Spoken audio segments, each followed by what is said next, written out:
Hey everybody, this is that video that I've been trying to get up forever that I was talking about, the Horton mine mystery out in California.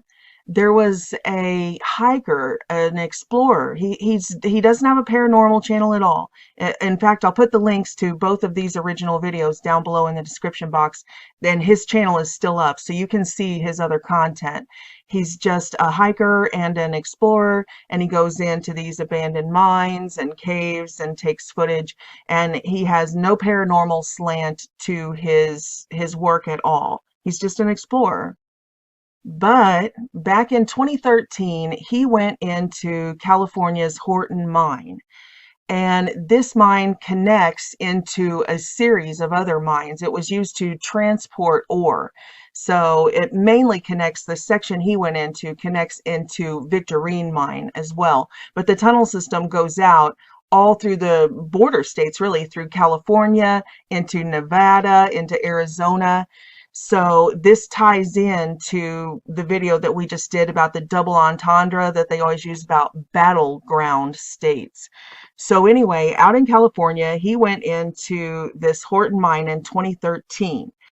But when he got in there, several strange things happened that he caught on tape. And this is where it went viral, and it took the paranormal slant. People took the tape and they showed the chains and screaming and things like that.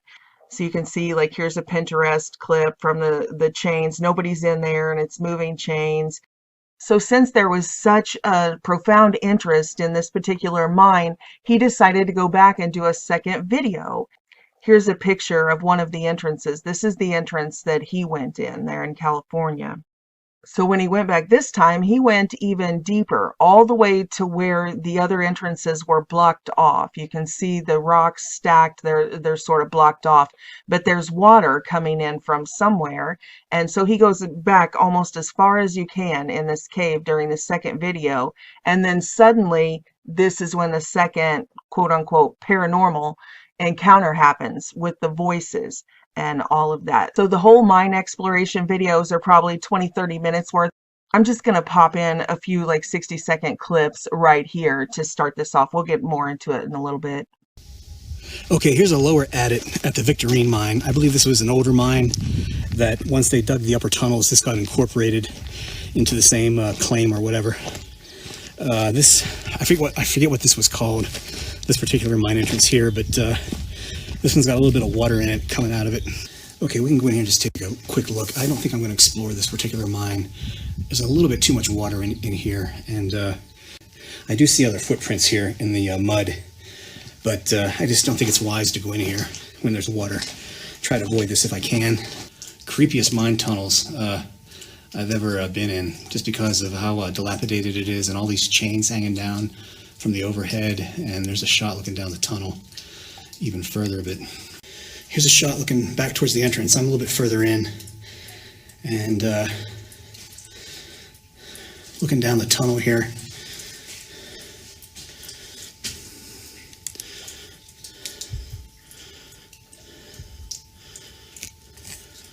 I don't know why that one chain is swinging back there.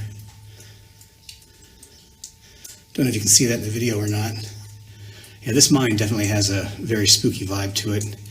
So I'm going to head back out and check out the other stuff that's here. This is just too wet and too muddy. And obviously something is making the chains swing. So time to get the hell out of here.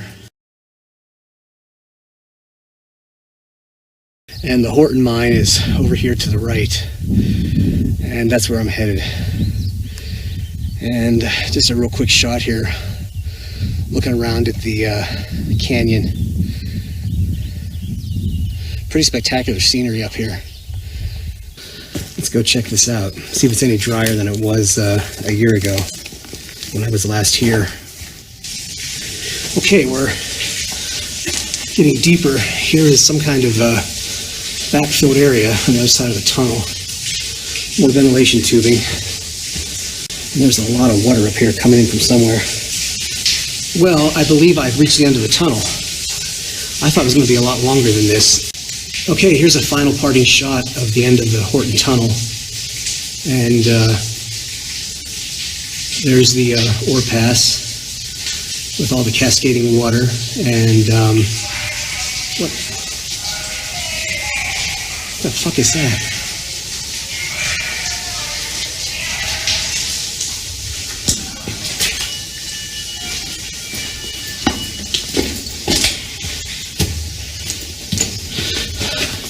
I don't know what that was, but there was a sudden blast of cold air, and I'm getting out of here. So for whatever reason, when people saw that footage, their mind immediately jumped to like ghosts and the paranormal, and every single report on it that I saw has had that slant. Now, granted, we know how the censorship is, and maybe the internet is being scrubbed of people who have other takes on it. I don't know. But you can see here, this is the general consensus of everything I've been able to find, on the Horton mine. And you can see this is no small thing. These that went viral like 7 years ago, look at this, 3.3 million views, 3.7 million views. And there weren't, 7 years ago, there weren't even nearly as many users on these social media platforms as there are now. But again, creepy, ghost-filled mine, haunted, abandoned mine.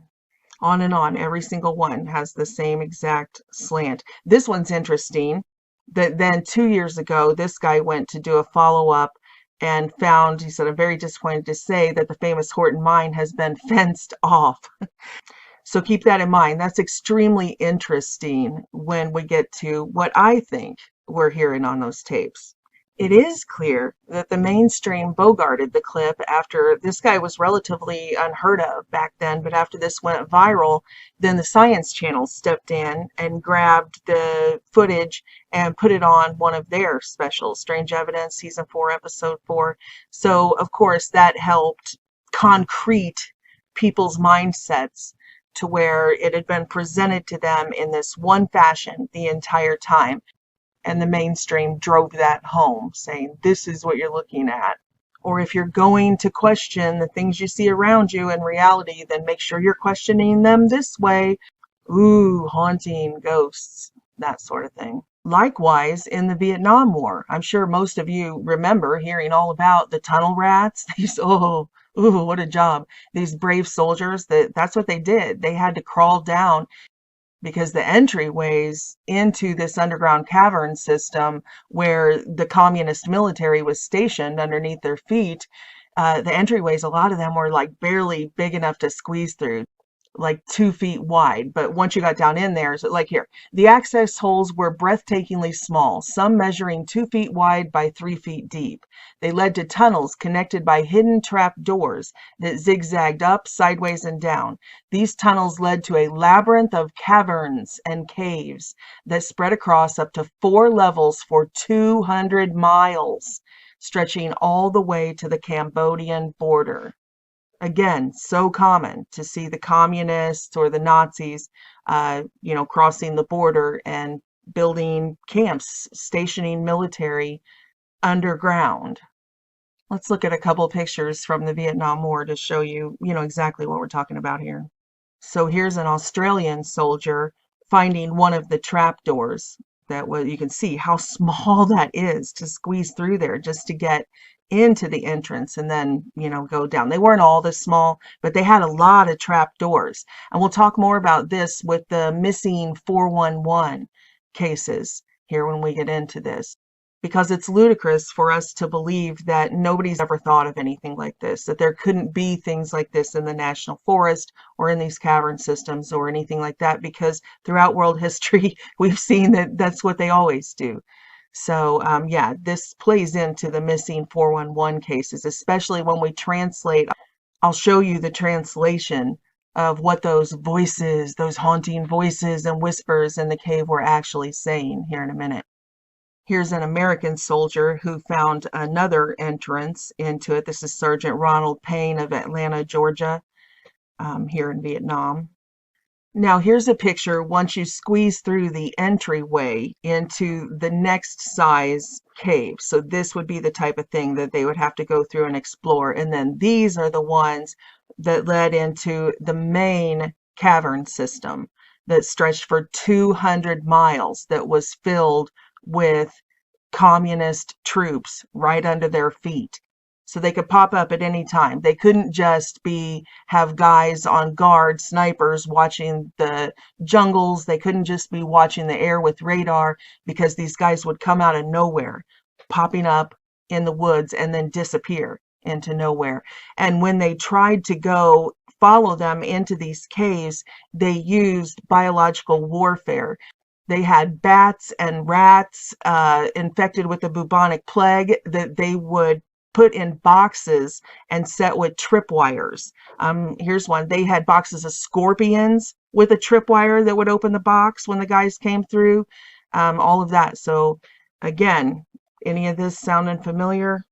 And I know, we've all heard the propaganda about why they had to burn down certain portions of the jungle that had these bubonic plague infected rats and stuff that had been loosed. I mean, we don't hear any of that, actually.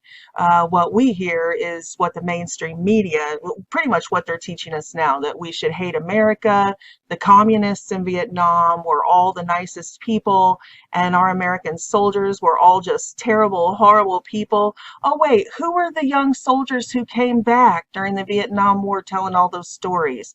Oh, yeah, John Kerry. Yeah, that was John Kerry. There's no shortage of pictures of him back then, fist up, going around on the circuit talking about how terrible America is and how wonderful the communists were. The Viet Cong were just so abused by Americans. But there was a reason. There were multiple layers of reasons that didn't come out in the mainstream propaganda media about why they had to burn certain areas of the jungle and about the biological warfare and all of that.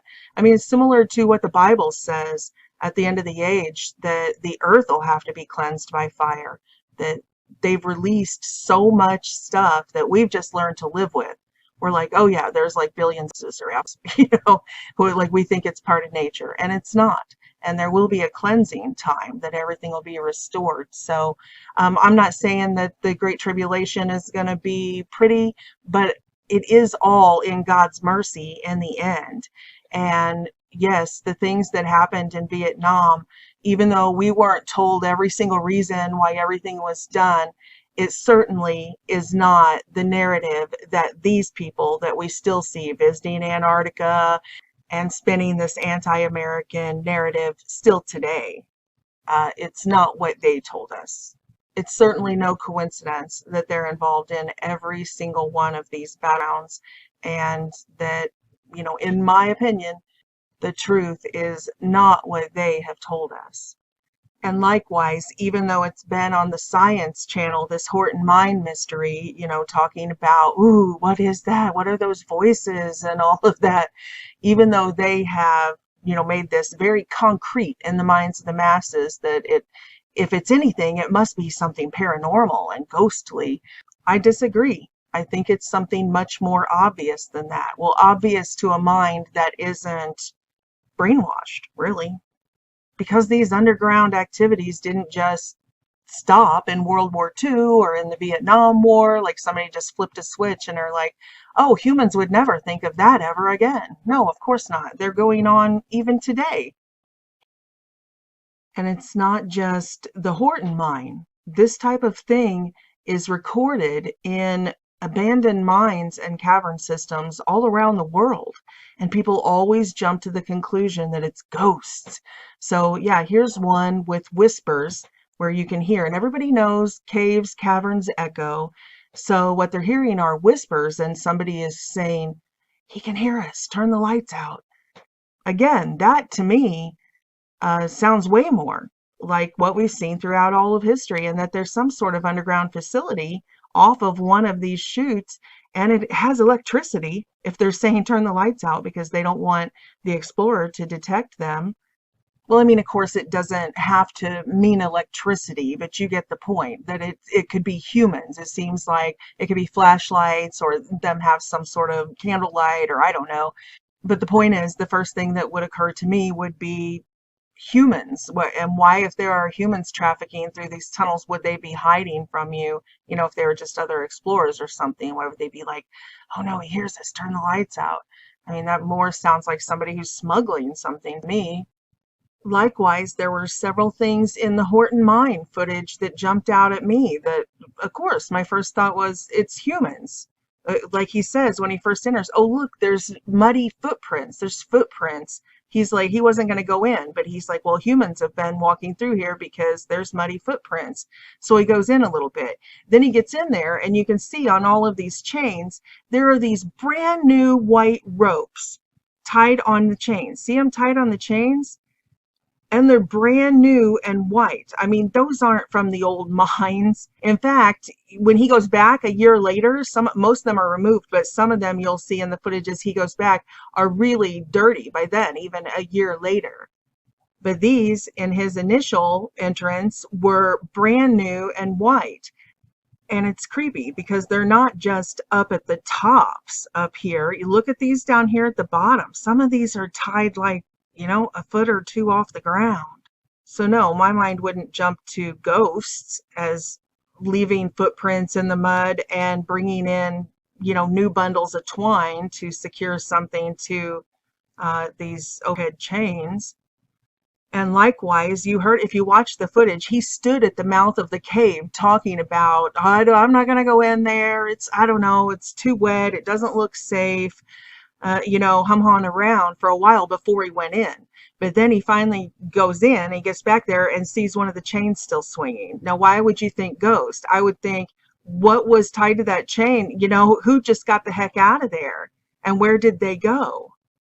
And like I said, that goes along with so many of these other ghost show footages that people are catching accidentally all over the world in these cavern systems.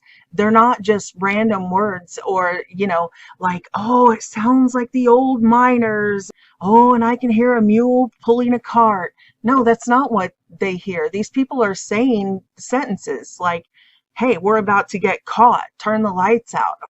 And they're saying be very quiet and all of that type of stuff. Here, I'll play the clip. For me, the enhanced version isn't as clear as just listening to it straight out, but I'll play the enhanced version and it might help. Now, this is in Horton Mine. This is one of those examples of other mines. This is Waldeck Mine. And then you can see how big these timbers are. That's about almost a foot in diameter, the big cross timber. So they had to put big ones in here to hold up all of this rock. And you can see right here where some of these boards are bending. Do you hear that? Is that wind? I don't know if you can hear that on the camera.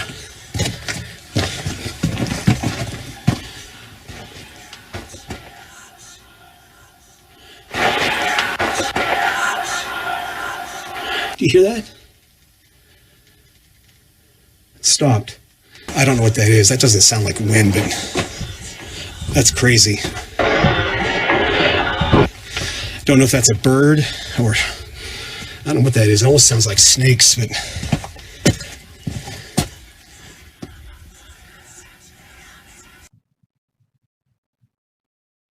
Okay, so I hope you could hear that. I know it's low. I mean, they were whispering, and that's what makes it so creepy. It sounds like you're hearing whispers echo through the caves, but that's because you are.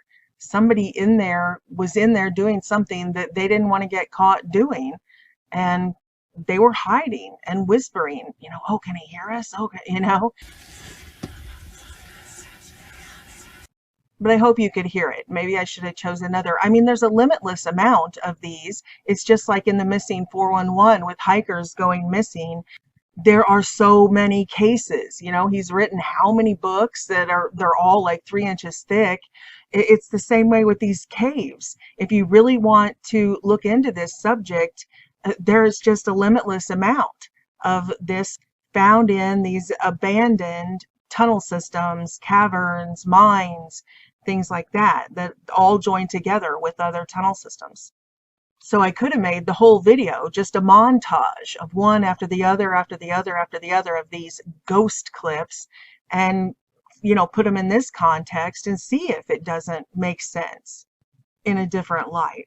Okay, so back to the Horton mine. Now let's listen to what they were saying. It's a little harder to make out because that last clip, they were speaking English. But in the Horton mine clip, there's 2 languages.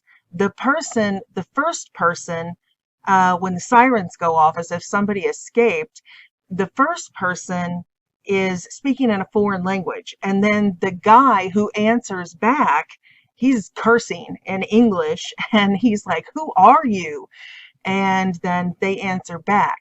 Well, the best translation that I've seen so far, that it sounds like to me, does sound like the foreign language of the one is French, and which would go along with the European style siren. But I'm not saying that these are French people, because here in just a little bit, when we get into Ghislaine Maxwell, she speaks like 4 languages. A lot of these international traffickers do. So let's listen to that clip again. What the fuck is that?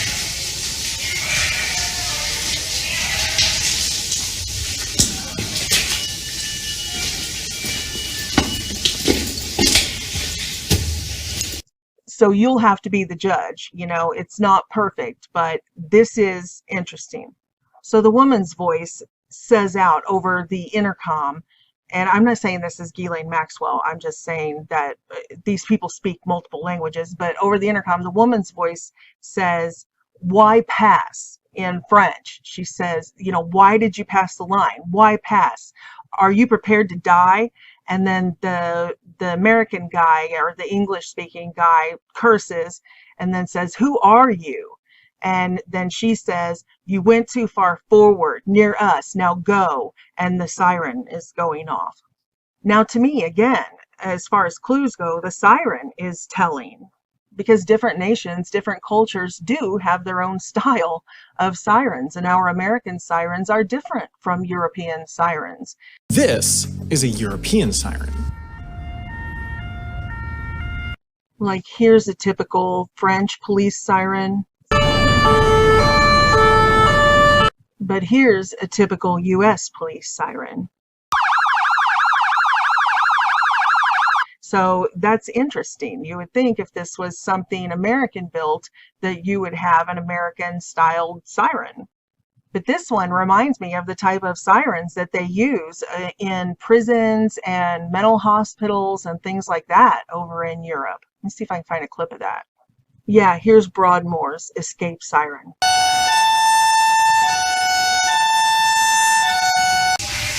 What the fuck is that?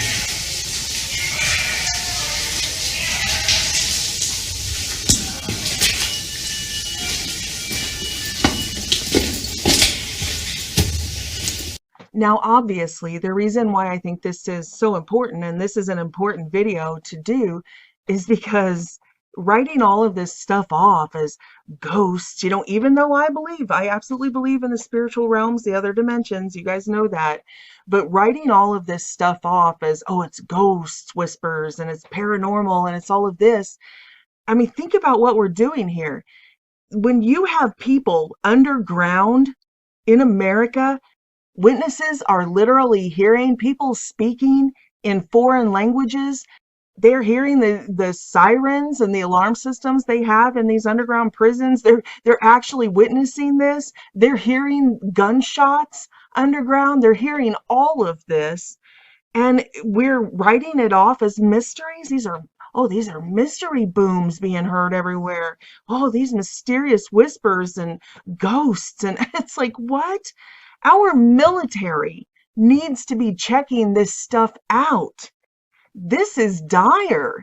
If we have foreign troops on our soil underground, then our military needs to be in these cavern systems. We need our tunnel rats here, not in Vietnam. We need our soldiers going through these tunnel systems and finding out who these people are. Why are so many people, Americans, being abducted in these forest areas, in these mountains, and around these caverns, these national parks, all of this missing 411 stuff?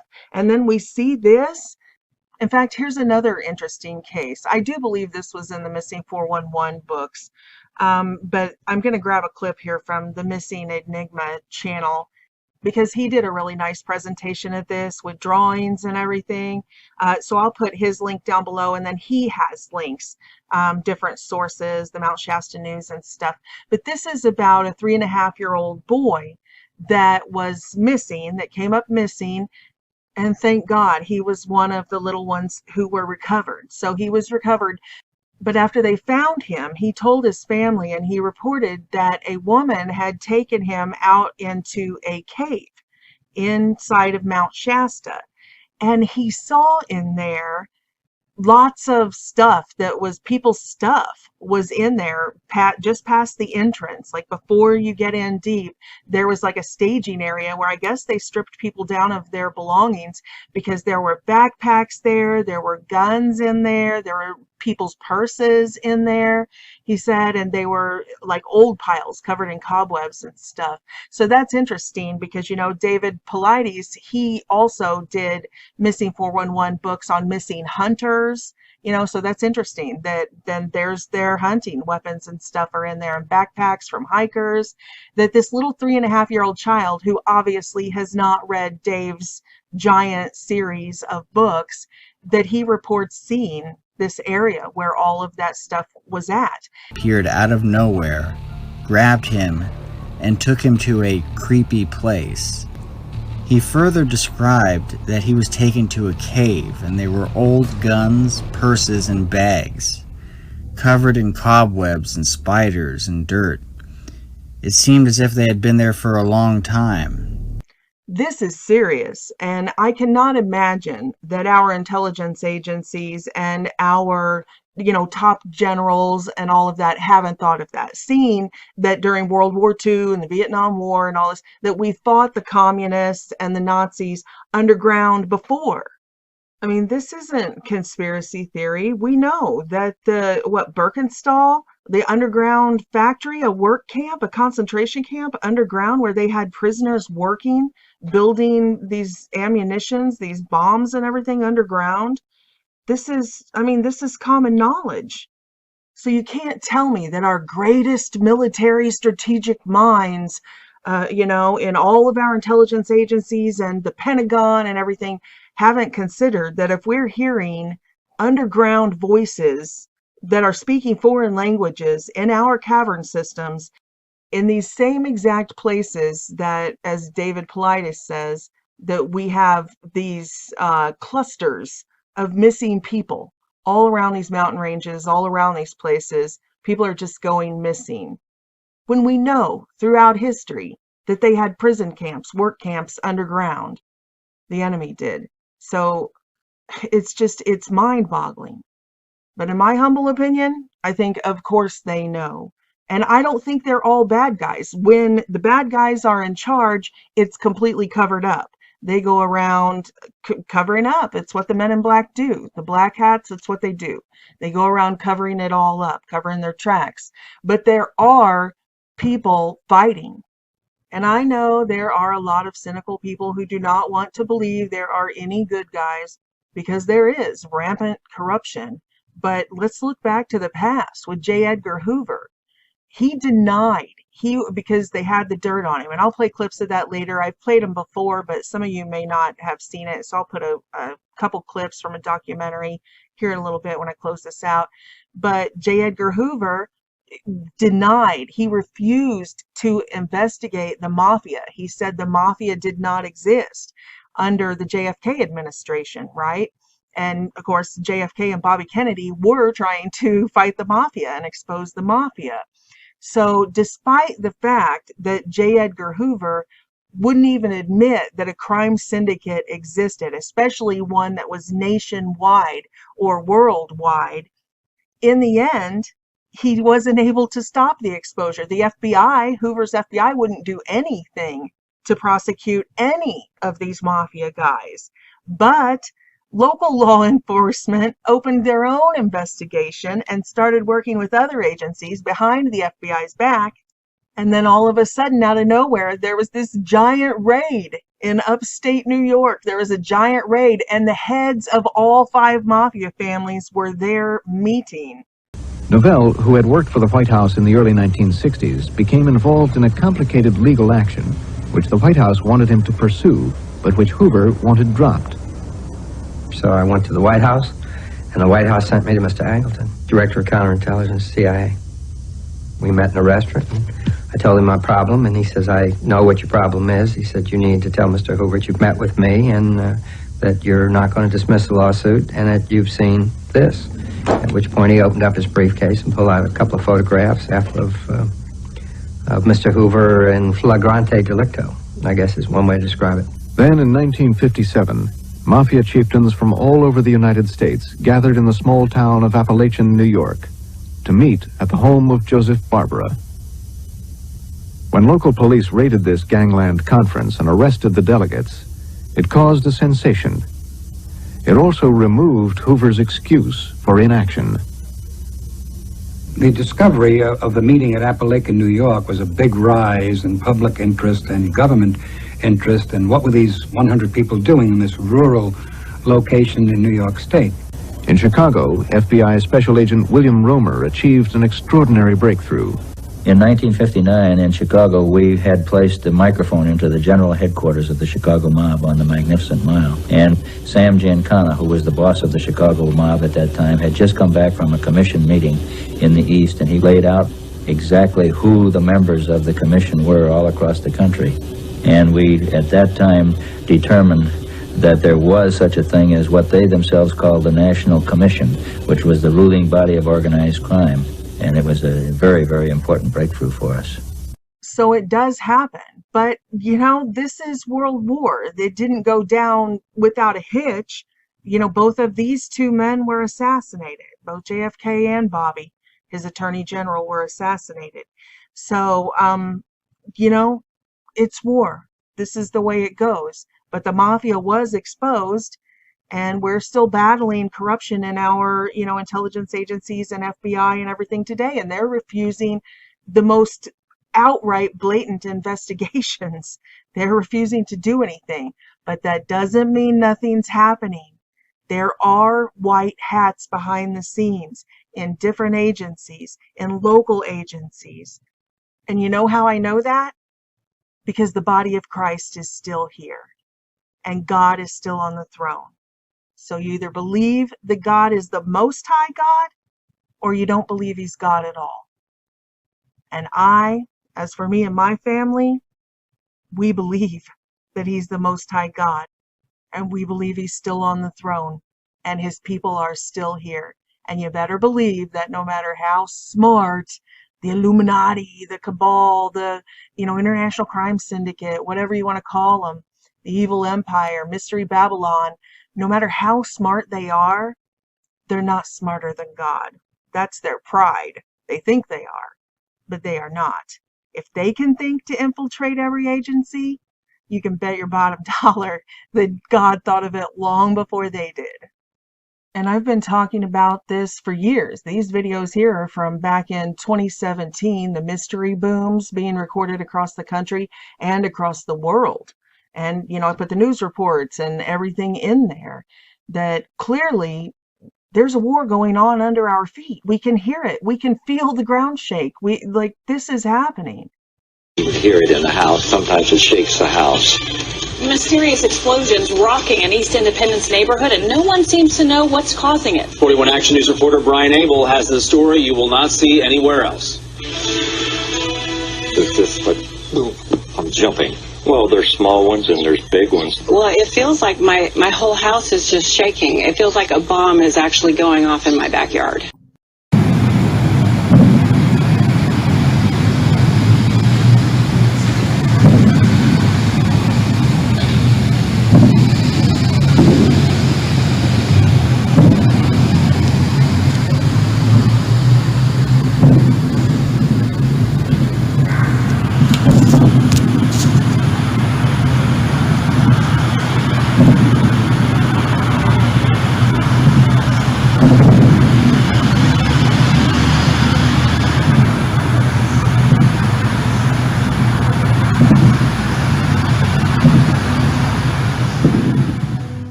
Okay, now close your eyes and imagine that these sounds I'm getting ready to play are muffled by being underground, but they sound like what the people say they're hearing. Explosions and then some gunshots.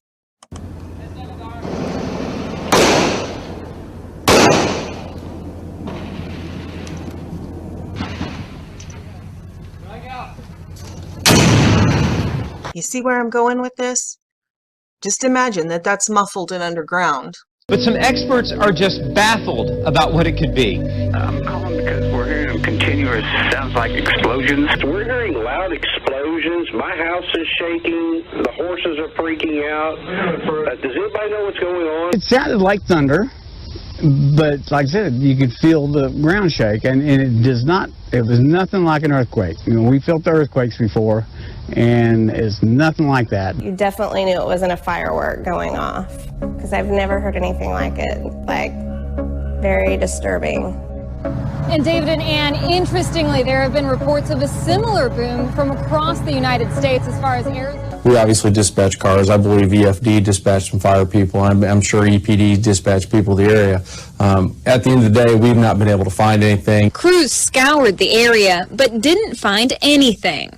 It wasn't an earthquake. The USGS doesn't have reports of any activity in our area. Some people have suggested a nearby mine was firing off explosion. But when we called Vigo, which is opening a mine near Boonville, they said their permit does not allow them to blast from dusk till dawn. And the Air Force says it wasn't performing any military drills either. Authorities say, at least for now, it will remain a mystery. Okay, but to wrap up this Horton mine mystery and finish up with what I was talking about, Ghislaine Maxwell. So it's also common knowledge that the militaries of the world, you know, this is like mainstream news. You can go on any of these official checkmark ones and see it's common knowledge that throughout the last World War and even up till now, the militaries of the world, they have these underground submarine bases. It's just what they do. They're built into the sides of mountains and off the edges of the ocean and that type of thing. They're marinas for submarines. And you can go check out clips of that everywhere. There's some really just amazing. It's amazing to look at the technology. But as pertaining to the Horton mine mystery, or at least the, you know, the idea of that sort of thing, you're talking about a coastal state, California, right? And you'll notice that in his video, he said it was as if something opened, a chamber opened. He said that he felt a gust of air coming from what should have been a closed end of the mine. But before he heard all of this, the sirens going off and the lady over the intercom system or whatever, he felt this gust of wind as if something had opened. And also, if you watch the full version of his videos, his content on his channel, he talks about the water in there not being stagnant, that there was a source of water that seemed to be draining in when these things opened. So, you know, of course, there's natural water in the earth, natural waterways and springs. Of course, it could be something like that. But I wanted to open up the possibility, talking along this line, that these things are real. There are caverns built into the land masses along the ocean where they make marinas out of them, submarine marinas. And believe it or not, this piece of the puzzle locks in to this piece of the puzzle that I was talking about in the last video, these battleground states. And what does this thing going on politically have to do with what I'm talking about right here? And in that video, I had referenced an old video from 2018, this whistleblower, What's in Antarctica, and this guy's prophetic visions from 2005, talking about this ambush that God showed him all those years ago. And this is exactly what he saw, that there were these marinas, these underground caverns and tunnel system, and that they had a port, a marina in there that had different sized submarines, and they were going in and out of these abandoned mines and abandoned cavern systems. They had been repurposed.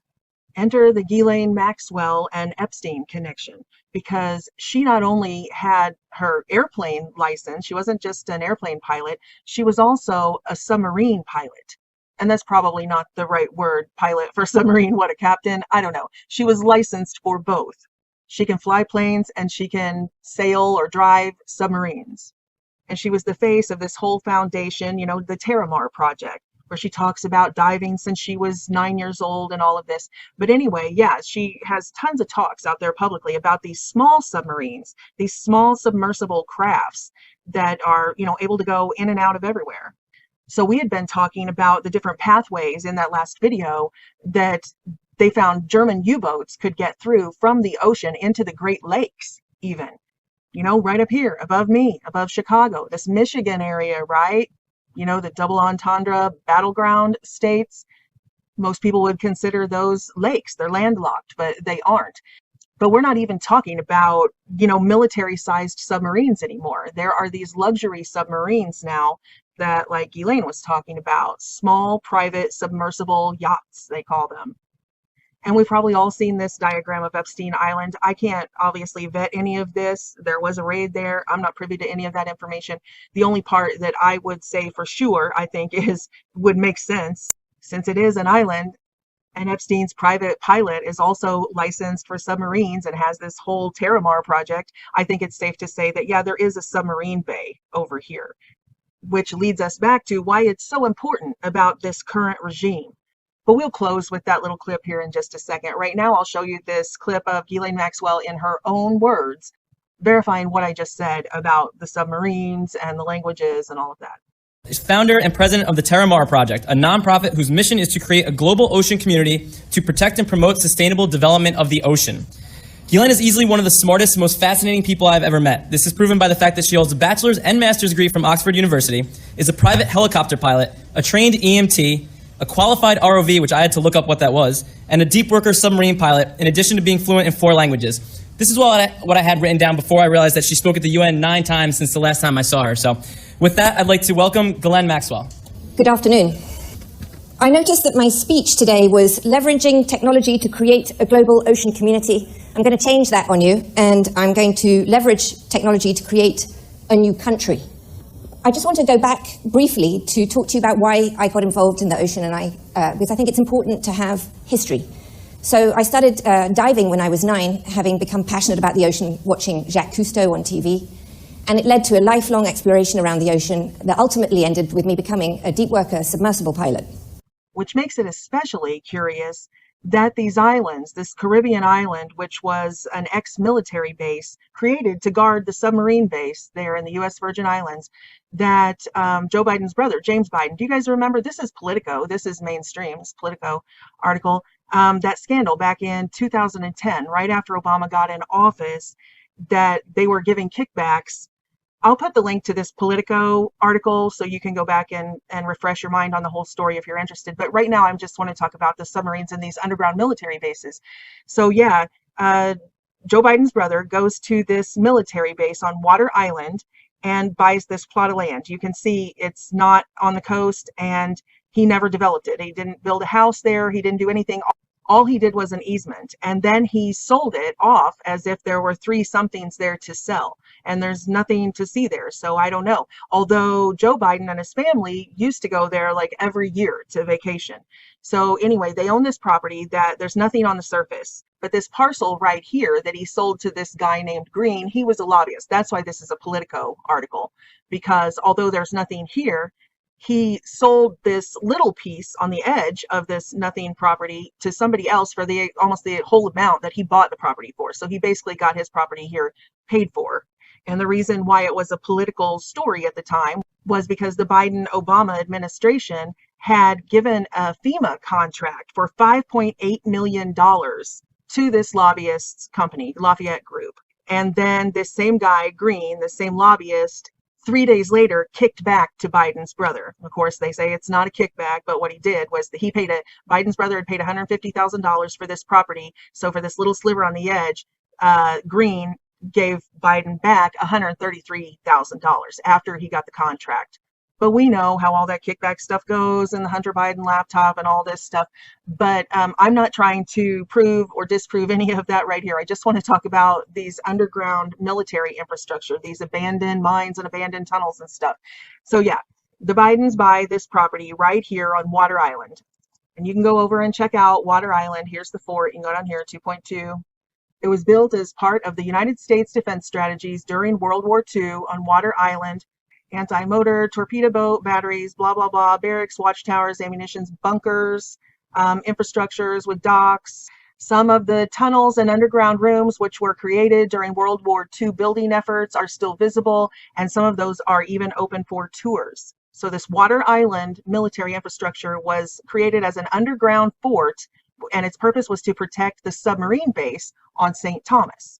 So I'm just saying, I'm just throwing some puzzle pieces out on the table. I'm not trying to cyberbully anybody or anything. But here we have Water Island, this abandoned military underground tunnel bunker infrastructure place where the Bidens buy property and don't build anything on the surface. So we have Water Island, and then this is St. Thomas. So this is where they were talking about the submarine base, the underground submarine base that this was supposed to protect, which just happens to be equidistant right between Little St. James and Water Island, which is Epstein Island. Now, it's also interesting that the Bidens also, live and work all around Seneca, New York. If you trace the ancestry records back, you can see that when they came over from Ireland and Scotland, you can see that his ancestors even settled in Seneca County. So, this goes back, way back to the early 1800s, which if you watch that last video, how I had mentioned what they call the Seneca guns, that there have been strange reports in this Seneca area, in Seneca Lake, actually. And, I'm going to leave their ancestry alone for a little bit because it's going to be in Titan Point 3, and it's just fascinating. When you trace the lineage of both Trump back to Scotland, his mother, and I'll go through all that with the royal families, and you can trace the Bidens also back to Ireland and Scotland. And believe it or not, it ties into this centuries-old battle of the royal families, like the Mary Queen of Scots. But anyway, for these purposes, I'm talking about Seneca, because Seneca Lake is the deepest and largest of the Finger Lakes, and it is connected to the Atlantic Ocean. It has 4 times the saltwater content of the other Finger Lakes, and it's connected directly to the Atlantic Ocean. Strange, huh? But not as strange as Hunter Biden having a giant back tattoo of the Finger Lakes, with Seneca Lake literally being right down his spine, his backbone. Unbelievable. Especially since Seneca Lake just happens to be a submarine base. Yeah, a submarine testing base. Now it's still a naval facility. It does sonar testing and nuclear submarine testing and, that type of thing. But it has long been associated with all sorts of mysterious, they're top secret. It's top secret. That's why when you see all these submarines coming in and out of that lake, these are all top secret tests and that type of thing. So a lot of that is chilled out in recent years, but over the last several decades, especially through the 1990s and the early 2000s, a lot of submarine activity in Seneca Lake. And obviously very, very important to Hunter Biden. In fact, in 2008, when Biden and Obama took over, it was also in 2008 that Hunter Biden launched his consulting company named Seneca Global Advisors. And apparently there's a lot of money in being a global advisor. I don't know what he's advising, but he's worth a crap load of money. I don't know what kind of advice this guy holds that he could give such expensive advice from Seneca. But apparently it's highly prized all throughout the Ukraine and communist China and all around the world. He must be the smartest guy in the world. He is the smartest man I know. Come on.